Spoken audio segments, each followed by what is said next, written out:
Quelle est la démographie actuelle de la République démocratique du Congo? À cette question, chacun répondra à sa manière, faute de recensement général, pas de chiffres précis. À quelques heures de la célébration de la Journée mondiale de la population, nos reporters ont fait un tour au bureau central de recensement, dossier à suivre dans ce journal. Ensuite, nous irons à Bunia, où l'activité agro-pastorale bat de l'aile. L'abattoir industriel, principal outil de transformation, n'existe que de nom et ne peut plus répondre aux attentes des producteurs. Découvrons tout d'abord l'actualité.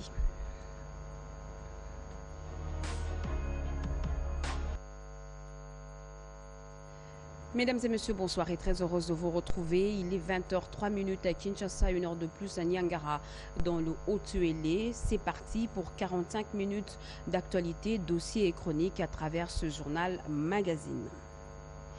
Une croisade d'armement patriotique vient d'être lancée à Kinshasa. Cette campagne du président national du mouvement de solidarité pour le changement, Laurent Batumona, vise à sensibiliser les jeunes Kinois à s'enrôler massivement dans l'armée. Jean-Pierre Ndolo Demazou et Raphaël Nsadi. Le Toré et Kankar, à Yolo Sud, dans la commune de Kalamou, a été pris d'assaut ce samedi 9 juillet 2022 par des militants, toutes tendances confondues, déterminés à suivre de toute oreille le message que leur a apporté Laurent Batumona, président national du mouvement de solidarité pour le changement. Parti politique allié à l'UDPS Tshisekedi. L'assistance a eu droit à la prestation de l'orchestre Baïlo Kanto de Redi Amissi. Laurent Batumona a fait son entrée sur le terrain et Kankar au son de la fanfare. Dans son mot de bienvenue, le président provincial du mouvement de solidarité pour le changement ville de Kinshasa a invité tous les Congolais à se mobiliser derrière le chef de l'État et derrière les forces armées de la République pour bouter hors du territoire national les ennemis de la République démocratique du Congo. 3 points ont constitué l'adresse du président du MSC, Laurent Batumona, qui les résume en ce terme. Solidarité pour le changement, un allié incontournable du président Félix vient de démarrer une croisade d'armement patriotique. Nous lançons le message que les jeunes sont appelés au drapeau pour défendre l'intégrité du pays. Nous allons engager toutes les grandes villes de la RDC. La crise, l'inflation que nous connaissons, c'est une inflation importée. Voilà pourquoi nous invitons le gouvernement de la République à redoubler les énergies pour que nous puissions passer à l'autosuffisance alimentaire. Enfin, c'est la cohésion au sein du parti. Pour que Félix, en 2023, puisse avoir la majorité parlementaire et peut compter sur le MSC. La manifestation, comme à son début, s'est clôturée par la prestation de l'orchestre Baïlo Kanto de Redi Amissi. Elle sort de son silence pour soutenir les FARDC qui se trouvent actuellement au front pour défendre le territoire national menacé dans l'est du pays. La communauté Banyamulenge du Sud Kivu réaffirme son indéfectible soutien aux militaires qui s'activent à repousser le M23 en dehors de la RDC. Regardez. Les forces républicaines fédéralistes FRF condamnent avec fermeté l'agression de la RDC par le Rwanda sous couvert du M23. Groupe recréé pour raisons économiques et pillage des ressources minières. Les forces républicaines fédéralistes FRF soutiennent notre armée nationale, les FARDC, et demandent au gouvernement de mettre en place un budget spécial pour un équipement militaire approprié et adéquat à la hauteur de la crise. Les forces républicaines fédéralistes FRF soutiennent les volets diplomatiques pour essayer de trouver les solutions à la crise car la paix n'a pas de prix, comme signifié par son Excellence, Monsieur le Président de la République, chef de l'État Félix Antoine Tshisekedi Tshilombo dans un conseil de ministres. Nous demandons à notre gouvernement de s'occuper de cette question tragique et de la régler rapidement, définitivement. Tout en saluant la décision prise par l'État congolais sur cette question, les FRF demandent des poursuites judiciaires pour mettre fin une fois pour toutes à cette situation qui brise l'unité nationale et détruit la cohésion sociale. De suivre la déclaration politique de Force républicaine fédéraliste FRF. Les portes de la 51e assemblée du Forum parlementaire de la SADC s'ouvrent demain lundi à Lilongwe au Malawi. En sa qualité du président en exercice de ce forum, Christophe Mbosoko Diampwanga, président de la Chambre basse du Parlement de la RDC, est arrivé dans la capitale malawite pour participer à ces travaux placés sous les thèmes vers l'efficacité énergétique, la durabilité et l'autosuffisance de la SADC. Sylvie Moyembo, commentaire. Au 18 août prochain, la République démocratique du Congo va abriter le sommet des chefs d'État et des gouvernements de la SADC. À l'occasion, le chef de l'État, Félix-Antoine Tshisekedi Tshilombo, prendra la présidence tournante de cette organisation sous-régionale. En prélude de ce sommet, le speaker de la Chambre basse du Parlement et président en exercice du Forum parlementaire de la Communauté de développement de l'Afrique australe, Christophe Mbosoko Diampwanga, est à Lilongwe au Malawi pour présider la 51e session de l'Assemblée plénière du Forum parlementaire de la SADC. Cette 51e session de l'Assemblée plénière qui s'ouvre ce lundi 11 juillet 2022 a pour thème vers l'efficacité énergétique, la durabilité et l'autosuffisance dans la SADC. Nous nous sentons chez nous, tout comme nous considérons que le président de la République du Malawi est notre frère. Et nous allons bien nous entretenir des problèmes de la SADC, des problèmes de l'Afrique et des problèmes du monde entier. À la tête d'une forte délégation, le président de l'Assemblée nationale est accompagné de députés nationaux et sénateurs, notamment le deuxième vice-président du Sénat, l'honorable Sangoma Monsai. Une journée de jeûne et prière pour soutenir spirituellement nos vaillants militaires au front. C'est le dimanche prochain et tout Congolais est invité à retenir cette date du 17 juillet 2022. La ministre d'État en charge du portefeuille Adel Kaïnda, l'initiatrice de cette rencontre, a réuni les chefs des confessions religieuses, toutes tendances confondues, pour ce faire. Angèle Mabiala et Eli Toumba. Les forces armées de la République démocratique du Congo sont engagées au front dans l'est du pays contre les forces ennemies. Elles ont besoin du soutien tant matériel que spirituel. Sur ce deuxième volet, la ministre d'État en charge du portefeuille, chrétienne, diaconesse, Mamaki Pendano, met à contribution sa foi chrétienne. Levez-vous, cette affaire vous concerne. Ne restez pas à la maison. Nous avons des compatriotes qui meurent. Mais nous venons implorons la grâce de Dieu, de notre Seigneur Jésus, pour que la guerre cesse, pour que nous puissions remporter la victoire. Nous n'avons pas d'autre héritage que notre patrie, la RDC. Venez, intercédons ensemble. Elle s'est engagée à organiser une grande prière avec les hommes de Dieu de différentes confessions religieuses.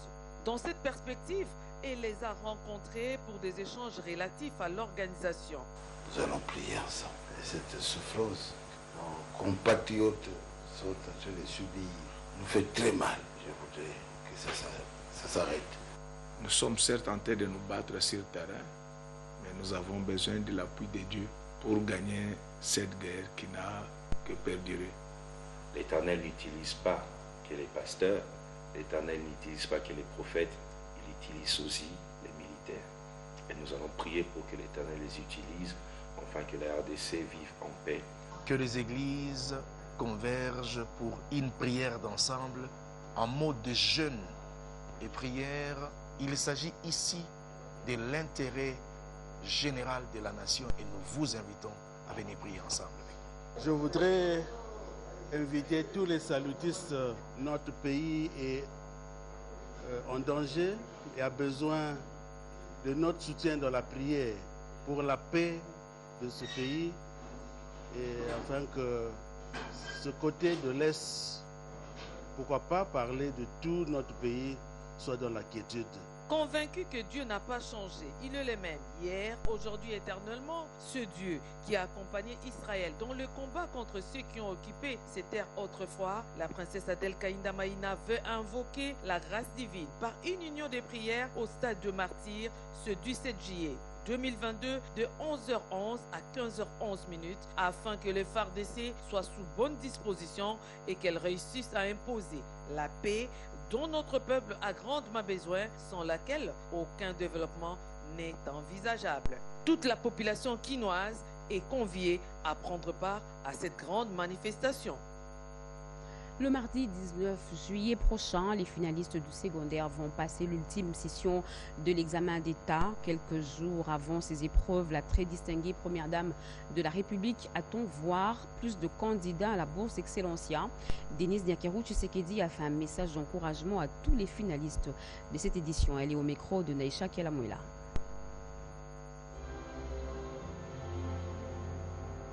Chers finalistes, la réussite, dit-on, est le fruit du travail, du courage et de l'intelligence. Tout au long de votre parcours scolaire jusqu'à cette étape ultime de l'examen d'État, vous avez travaillé dur et vous avez fait preuve de beaucoup de courage et d'une intelligence vive. Alors laissez-moi vous dire que vous possédez déjà la formule, la meilleure, pour réussir et surtout pour rejoindre la grande famille Excellencia. Pour cela, il vous faudra une parfaite concentration pendant ces épreuves. Puisque dans le programme Excellencia, il s'agit de l'excellence. 85%, c'est le minimum pour être sélectionné au concours d'octroi des bourses de ma fondation. 85%, ce n'est pas rien, je le sais.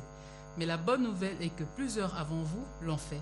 Et je ne doute pas un seul instant que vous en êtes également capable. La vie est une course d'étapes. Remporter celle-ci et embrasser avec sérénité notre étape, celle du monde universitaire. Je vous exhorte de continuer, de vous façonner avec persévérance. Il arrivera certainement un moment où vous vous réjouirez de merveilleux résultats obtenus. Engagez-vous donc dès maintenant, avec assiduité et foi en vos capacités, afin de garantir votre avenir et faire partie de l'élite dont notre pays a besoin pour son relèvement et son émergence. Bon travail et que Dieu vous soit favorable. Le nouveau comité du Centre interdisciplinaire pour le développement CIDEP plaide pour le respect des attributions de ce centre universitaire. Son chargé de programme en a évoqué au cours d'un entretien avec l'équipe de la RTNC. Félix Zalomé-Tidontou. Le nouveau comité des centres interdisciplinaires pour le développement CIDEP prend à cœur la restauration de la vieille bâtisse coloniale. Coup de pinceau par ici, travail de maçonnerie par là. Le chargé des programmes parle d'un esprit de changement de mentalité et de revêtement des infrastructures dans un corps sain et salubre. Nous nous sommes dit, avec notre arrivée ici, ça doit être parmi les bâtiments les plus propres de l'avenue du 24 novembre. L'homme n'est pas loin de ce nouveau vent Eusel qui anime le comité de gestion du CIDEP. Le personnel est désormais au centre de toute action sociale pour redonner vie aux uns et aux autres sans discrimination. On doit maintenant faire de sorte que le besoin de la société soit adapté à la formation que le CIDEP va organiser. Le comité en place plaide aussi pour la rivalisation ou le respect des attributions du CIDEP actuellement mises en mal par que les entreprises publiques et institutions universitaires. De quoi fait-il appel à l'autorité de l'enseignement supérieur universitaire à écouter le professeur Ifemoutou Dikidi. Dans d'autres universités, dans d'autres institutions de l'enseignement supérieur, au lieu de laisser au CIDEP d'organiser la formation continue, vous verrez certaines institutions organiser les formations continues. Alors c'est ça qui crée les difficultés. Les encouragements de l'autorité de tutelle sont plus qu'attendus pour renforcer le nouveau vent et le zèle, ainsi apporté à bras le corps par le nouveau comité de gestion du CIDEP.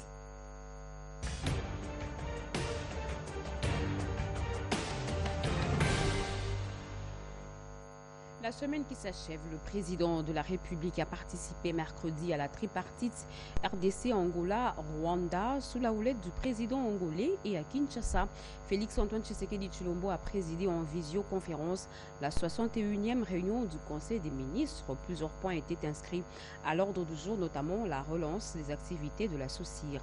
Pierre Kibambe-Somisa. Il s'est tenu en début de semaine à Luanda une tripartite Angola-RDC-Rwanda sur la situation sécuritaire dans l'est de la République démocratique du Congo.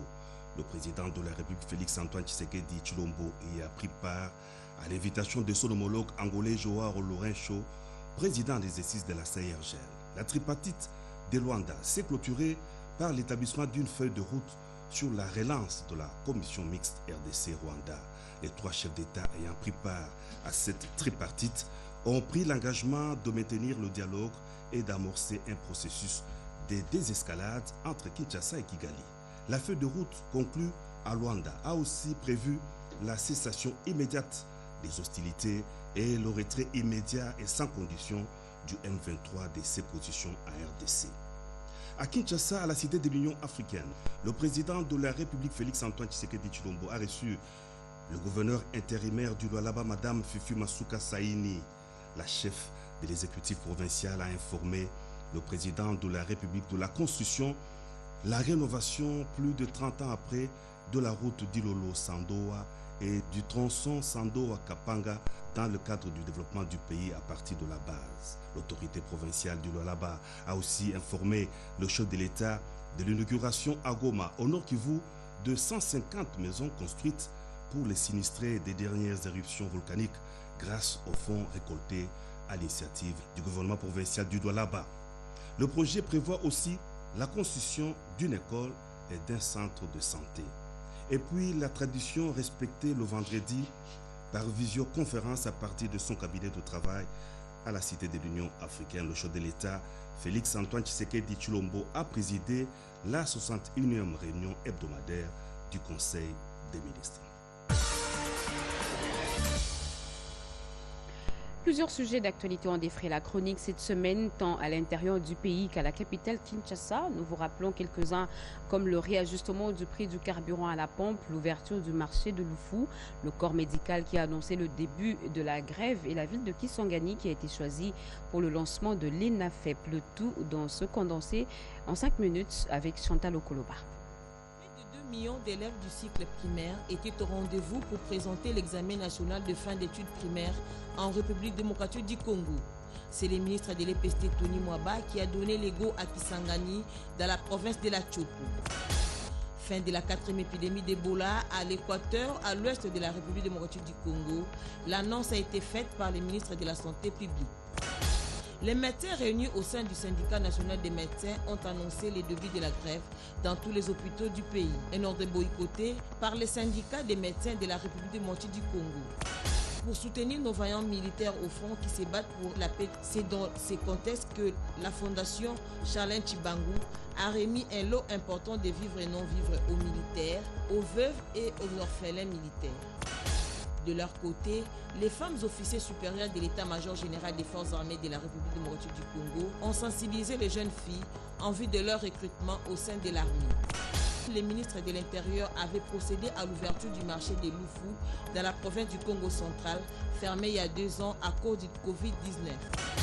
Avec la crise mondiale, le prix du carburant à la pompe a été revu à la hausse. Les représentants du chef de l'État avaient visité les travaux de construction et de réhabilitation des routes de Lingesa jusqu'à Bypass et de Kimwenza. Au Kasaï oriental, le ministre des ITP a lancé les travaux de 35 km de voirie d'Mbujimaï dans le cadre du projet Tchilégelu. Le DGAI de la radio-télévision nationale congolaise, Béli Debunga, a eu une séance de travail avec tous les directeurs centraux sur le fonctionnement et les perspectives d'avenir de l'entreprise.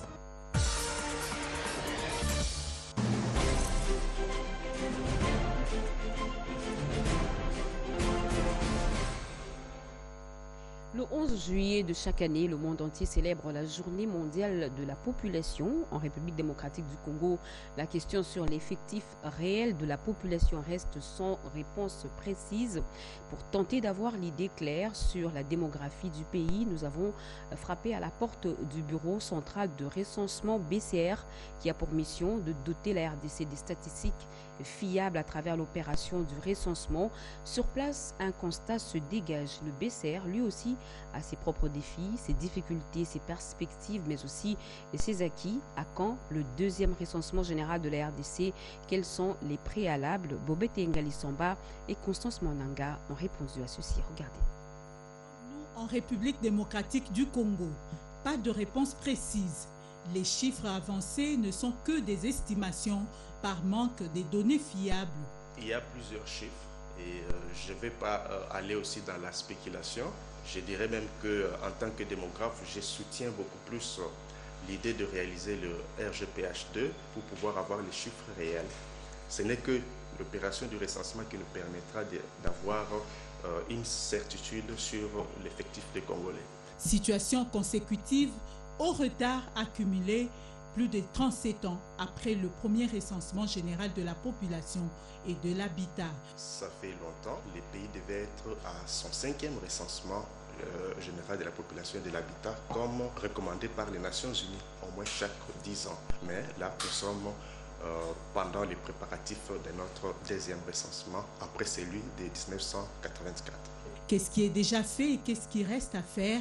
Avec tous ces atouts, le Bureau central du recensement se dit prêt à poursuivre avec les phases restantes de cette opération importante. Le recensement présente plusieurs enjeux.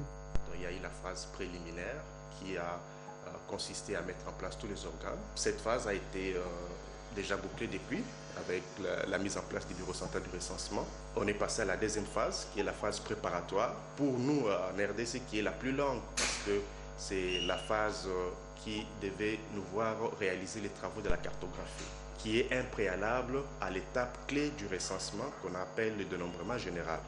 Parce que le dénombrement lui-même ne prend qu'en moyenne 2 semaines de collecte sur terrain.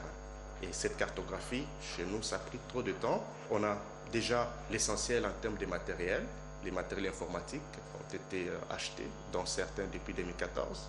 Les serveurs, les tablettes et l'équipement pour la communication, notamment les mégaphones, ont été achetés. Les moyens de déplacement, les véhicules, les motos, les vélos, nous en avons en grande quantité.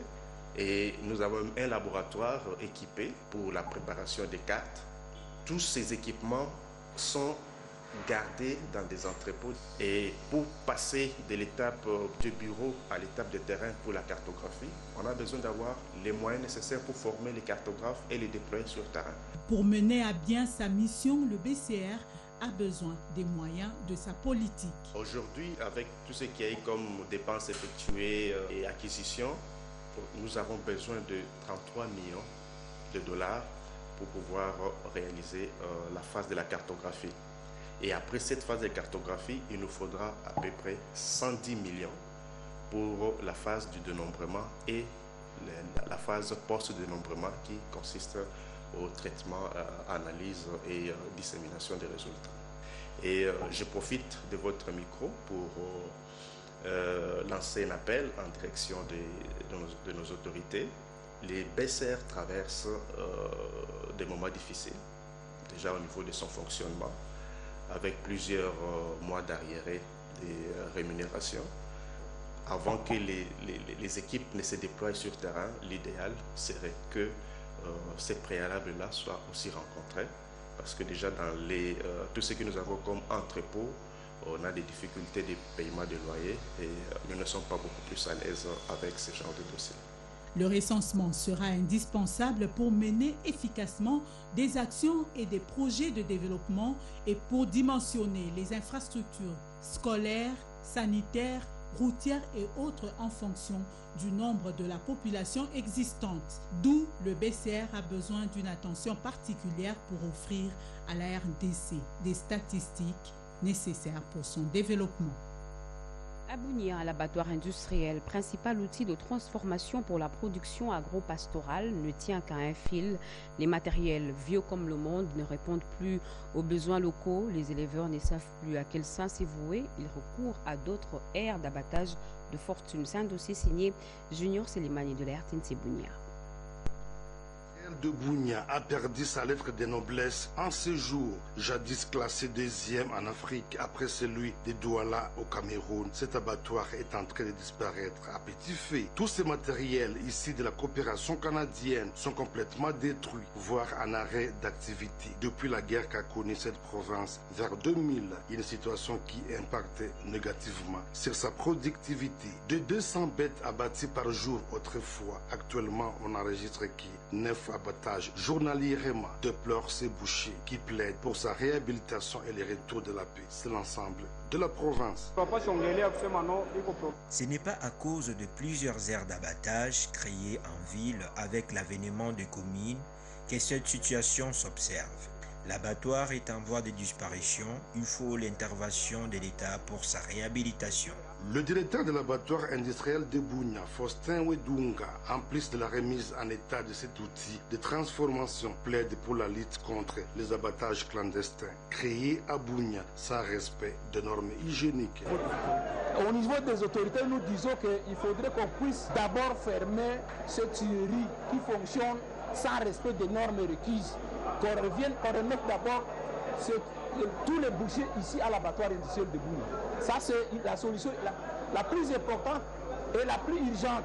C'est ce que nous demandons parce que nous en avons l'expérience. Pour sa part, Dr André Lobo, chef de division de la pêche et élevage du Lituri, précise que des efforts sont constamment fournis pour une réponse durable aux difficultés qu'il connaît. Cet abattoir. C'était un projet du gouvernement zaïrois à l'époque qui avait financé avec la Banque mondiale.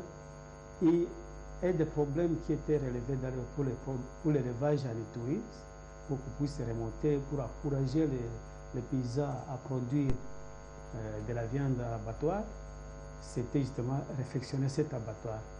Et avec le financement surtout de la participation des gouvernements canadiens, on avait réfectionné cet abattoir. Alors à la fin des financements, on n'avait pas continué on a continué finalement à ce que ça puisse fonctionner exactement comme on le voulait, parce qu'il y avait du plus de financement. Donc le financement est arrivé à sa fin lorsqu'on n'avait pas encore tout réhabilité.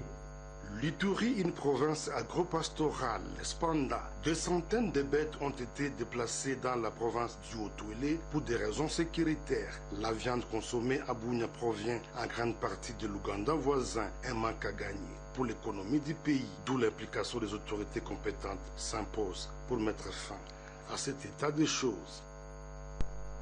Kinshasa, où les travaux de curage de caniveaux sont effectués sur la nationale numéro 1, travaux exécutés par l'Office des routes sous la supervision du Bureau technique de contrôle. Regardez. Prévenir les inondations et la dégradation souvent de la chaussée, l'Office des routes, à travers sa direction provinciale de Kinshasa, conduite par le DP Gilbert Bagoula, s'est résolu aux grands travaux de curage de caniveaux sur la route nationale numéro 1, en allant de l'aéroport international de Njili jusqu'à Mitendi. C'est ainsi que les interventions avec bitume sur le point dégradé de la chaussée ont été entamées. La RN1 pose beaucoup de problèmes suite au manque de curage. Et c'est ainsi que nous avons jugé bon d'intégrer le programme de curage pour que l'eau ne puisse pas stagner sur la chaussée. Nous avons colmaté les points à temps et les endroits où il y a de réparation profonde, on fait les renforcements de la chaussée avec les enrobés à chaud. Et ce, grâce au management du directeur général, l'ingénieur Herman Moutima Sakrini, que le Trésor public a financé ce travaux, sous la vigilance du Bureau technique de contrôle BTC en cible. Nous sommes en train de tirer et directement nous évacuons. Bon, certains endroits que vous avez remarqué qu'on n'a pas encore évacués, nous le faisons nuitamment pour éviter les embouteillages. C'est un ouf de soulagement pour la population bénéficiaire qui espère ne plus vivre des inondations après ce travaux. Nous sommes vraiment très contents. Nous voulons que ça continue. Ainsi, un appel au civisme et de mise afin de préserver ses acquis. Vous habitez la commune de Kimbantseke, vous voulez joindre l'aéroport international de Njili. Il existe désormais un raccourci sur le boulevard Lumumba. Un nouveau pont vient d'être jeté sur une des rivières de cette commune, Médar Mouyal Mangal. Parmi les communes les plus vastes de la ville de Kinshasa, elle dispose aussi d'un poids démographique assez enviable. Cette position géographique expose cette partie de la capitale à divers problèmes sociaux. La carence des infrastructures complique la vie des habitants de certains quartiers, notamment ceux qui habitent Ngamanzita. Ici, traverser la rivière Tchenge apparaissait comme une équation à plusieurs inconnus. Mais quand on a des élus consciencieux, la solution est parfois à la portée de la main. Cette œuvre n'est pas certainement mienne, mais ça va rester gravé dans les têtes de tout le monde ici, qui n'aura plus de difficultés pour traverser. Et justement ça, nous avons pensé à notre population. Aussi, nous avons demandé à tous les jeunes gens, nous sommes les gens de Tchango. La Tchango, c'est regorge de courageux. Nous ne pouvons pas accepter qu'il y ait le Koulouna dans ce quartier. C'est pourquoi j'ai demandé aux jeunes gens d'abandonner ça, plutôt de reconnaître la place de Dieu et ensuite de reconnaître que seules les études amèneraient quelqu'un à s'épanouir. Si vous ne voulez pas étudier, vous serez toujours traîné par les autres. Et comme la ville de Kinshasa prend de plus en plus de l'extension, l'Église s'adapte au contexte et améliore sa cartographie dans l'implantation des paroisses. Voilà pourquoi des responsables de l'archidiocèse de Kinshasa ont confié l'encadrement des chrétiens à une nouvelle entité, la paroisse Sainte-Faustine. La foi dans le Christ ressuscité se manifeste aussi à travers le service au prochain. 5 jours déjà depuis que les blouses blanches ont décidé de ranger leurs blousons, le secrétariat provincial du syndicat national des médecins a tenu un conseil extraordinaire pour évaluer les conséquences de cette grève au sein des hôpitaux publics. Rodépanda. Il y a 5 jours, la grève des médecins perturbe les services dans les hôpitaux publics. Le SINAMED, qui a décrété ce mouvement de grève, ne décolère pas. Après évaluation faite ce dimanche 10 juillet, lors de l'Assemblée extraordinaire, les SINAMED déplorent la position du gouvernement qui n'a pas réservé une réponse positive à leurs revendications.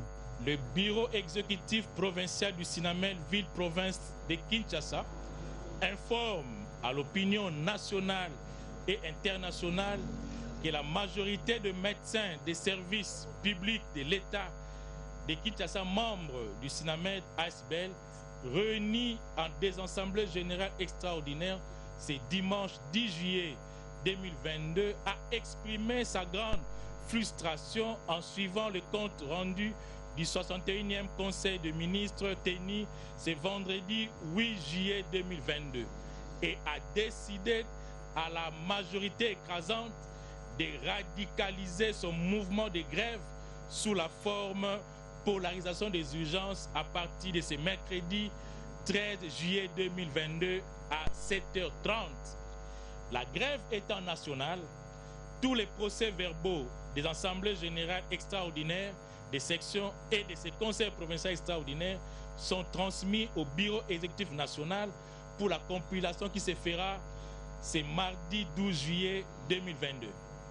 D'ores et déjà, le médecin de Kinshasa recommande au bureau exécutif national de rester en phase avec la base. Dans l'entretemps, les malades vont encore vivre des moments difficiles avec ces mouvements de grève endurcis. Parmi politiques, à présent, clôture aujourd'hui des travaux de l'atelier de réflexion sur la redynamisation et la conservation du pouvoir de l'UDPS. Pendant 3 jours, les figures de proue de ce parti présidentiel ont échangé sur les actions à mener pour gagner les élections de 2023. Dans ce reportage, notre confrère Alain Bikaï, qui est au Congo central, où se tiennent ces assises, revient sur le temps fort de la 2e journée. Les réflexions sur la redynamisation du parti présidentiel se poursuivent en commission thématique. À la 2e journée, les experts internes et externes de l'UDPS se sont succédés pour échanger et réfléchir sur l'avenir politique du parti. Un autre temps fort de cette journée était l'audition des rapports des différentes commissions mises en place. C'est le cas de la commission chargée du processus électoral et celle du monitoring et le suivi des mises en œuvre du projet de développement des 145 territoires. Pour s'assurer de l'inclusivité de cette rencontre historique, le secrétaire général Augustin Kabouya a mobilisé toutes les tendances du parti d'Etienne Tshisekedi, représenté par Victor Wakwenda, Jacquemain Chabani et l'ancien secrétaire général adjoint Guy Bao. Question de ramener l'unité au sein du parti pour mieux aborder les échéances électorales de 2023. C'est dans un climat de convivialité et de fraternité que le secrétaire général a suspendu les travaux de la deuxième journée.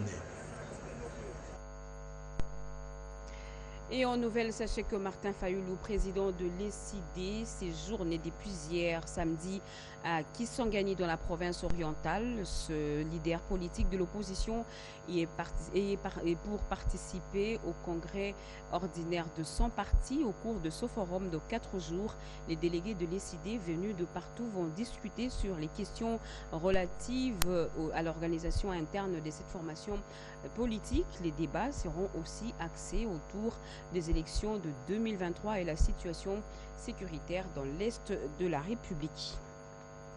Nous y reviendrons. Plusieurs institutions et ministères ont fait le dépassement budgétaire, une pratique qui ne permet pas la réalisation de certains projets. Constat fait par les experts de la société civile, les partenaires publics avec le concours de l'agence Transparencia après la présentation et l'analyse du rapport sur l'exécution du budget 2022. Rodé Panda. Le budget gouvernemental constitue l'unité des mesures et les prévisions de dépenses pour différents projets du gouvernement. L'exécution du budget exige un respect rigoureux dans les limites des règles. Les dépenses excessives de certaines institutions du pays, au-delà des prévisions prévues, empêchent l'atteinte des objectifs assignés au gouvernement dans la réalisation des projets. La société civile, dans sa diversité, s'est retrouvée au centre CEPAS de la Gombe pour une analyse à mi-parcours de l'exécution du budget 2022 courant. Les résultats révèlent des incohérences et dépassements budgétaires, le non-respect de la chaîne de dépenses dans les institutions et ministères du gouvernement. L'objectif de l'analyse à fin mai, c'est pour permettre à déceler les incohérences pendant les exécutions des 5 premiers mois et permettre à ce que nous puissions faire des propositions, des recommandations pour que le gouvernement puisse améliorer le reste du temps de l'exécution du budget 2022. Presque dans toutes nos analyses antérieures, on revient sur ça. On reproche au gouvernement l'indiscipline budgétaire. L'autorité budgétaire fixe les limites des crédits alloués à chaque institution et ministère. Mais dans la pratique, dans l'exécution, nous nous rendons compte qu'il y a des institutions et des ministères qui consomment au-delà des crédits que le Parlement leur a accordés. La société civile dénonce donc ces comportements et fait des recommandations à toutes les institutions, spécialement au ministère du Budget et celui des Finances, autorité d'exécution du programme du gouvernement. Une gestion orthodoxe reste le seul moyen pour permettre à tous les services de bien travailler sans difficulté. Le Fonds de promotion pour l'industrie FPI vient d'acquérir 18 véhicules de marque Toyota 4x4 flambant neufs. Ces engins roulants ont été réceptionnés par son directeur général intérimaire Jean-Claude Kalenga. Julien Piana. Le directeur général intérimaire du Fonds de promotion de l'industrie, Jean-Claude Kalenga, a réceptionné ce vendredi 8 juillet au siège de cette institution à Kinshasa un lot important de 18 véhicules de marque Toyota Land Cruiser 4x4 pimpant neuf. À en croire le directeur général intérimaire Jean-Claude Kalenga, qui s'est fait accompagner de son adjoint Christian Ombilongo, cette nouvelle acquisition de véhicules destinée essentiellement au renforcement des capacités de la production des entités provinciales va faciliter également la mobilité des agents afin d'accroître la collecte de la taxe de promotion de l'industrie, recette principale du FPI. L'événement est certes sobre, même il demeure riche d'entrée de jeu. Le directeur du patrimoine et de la logistique, Willy Lokongo, présente au management de l'institution un échantillon représentatif de cette nouvelle acquisition qui vient agrandir les charrois automobiles du FPI. Et rien à ajouter, le directeur général AI rassure de la qualité de ces engins. D'abord des instruments de travail et qui doivent permettre la production. La production, comme notre devise le dit, nous devons collecter plus pour financer mieux. Nous avons beaucoup de défis. Alors, je demande au directeur de la coordination de province à ce qu'il transmette à toutes les entités que ces outils soient utilisés en bon père de famille. Très satisfait, Jean-Claude Kalinga circonscrit les contextes ayant conduit à la matérialisation de ces projets. Vision du chef de l'État, son Excellence Félix Antoine Tshisekedi Tshilombo, qui ne cesse de demander à ce qu'on rende viables et visibles les entités et que Kinshasa n'est pas le Congo, mais il y a des entités qui sont des outils de production et qui font vivre les sièges. Et c'est dans cette vision du chef de l'État, relayée par le Premier ministre ainsi qu'à travers notre ministre de l'Industrie, que nous sommes en train de réaliser ce projet pour lequel nous avons eu leur soutien indéfectible. Pour rappel, l'acquisition de ces lots de matériel roulant par le FPI fait suite à l'appel d'offres lancé au mois de septembre 2021. Le marché public avait été remporté par les concessionnaires automobiles CFAO Motors. Juste après ce journal, vous allez suivre les activités liées aux 5 ans d'anniversaire du parti Alliance des démocrates chrétiens, parti cher à la ministre d'État en charge du portefeuille Adel Kaïnda Maïna. Fin de ce journal, mesdames et messieurs, merci de votre fidélité. Merci à vous qui nous suivez à Bumba dans la province de l'Équateur et partout ailleurs sur satellite. Vous êtes sur les RTNC. L'actualité continue sur nos antennes retrouvées à 23h. Peggy Mukunda. Moi, je vous retrouve très prochainement. Très bonne suite de programme sur la chaîne nationale. Au revoir.